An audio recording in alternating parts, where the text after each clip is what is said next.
আজকে দেখুন রায়গঞ্জের উপনির্বাচন আমার ভোট রায়গঞ্জ করোনেশন হাই স্কুলে।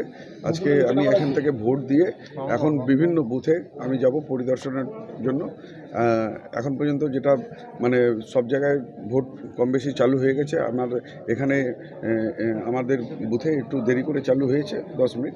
এখন পর্যন্ত কোনো অপ্রীতিকর কোনো ঘটনা শুনিনি। এখন পর্যন্ত শান্তি শৃঙ্খলতা বজায় রয়েছে।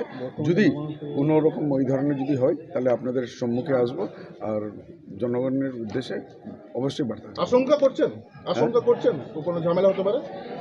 দেখুন, 2021 বিধানসভা থেকে আমি দাঁড়িয়ে বিধায়ক হওয়ার পর 2023-এ যেমন পঞ্চায়েত ভোট ছিল, লোকসভা 2024 হলো, কোনো মানে গণ্ডগোল সন্ত্রাস হয়নি। কিন্তু এর আগে রায়গঞ্জবাসী উইটনেস রয়েছে কিছু বাইরের নেতা যারা হয়তো এখন বিজেপির হাইকমান্ডে আছে, তারা যখন রায়গঞ্জে এসেছে তখন রায়গঞ্জে অশান্তি হয়েছে, সন্ত্রাস হয়েছে।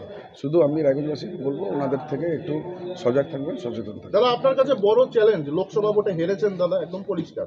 এই বিধানসভা ভোটে আপনি কি মনে হচ্ছে? দেখুন, গণতন্ত্রের উৎসবের মধ্যে জনাদেশ জনগণই শেষ কথা। তাহলে জনদেশ এটা 13 তারিখ অবধি অপেক্ষা করতে হবে।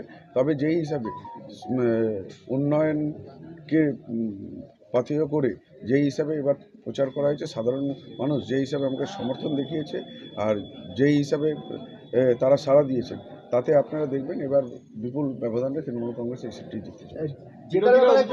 শাসক দল গন্ডগোল পাকাতে পারে।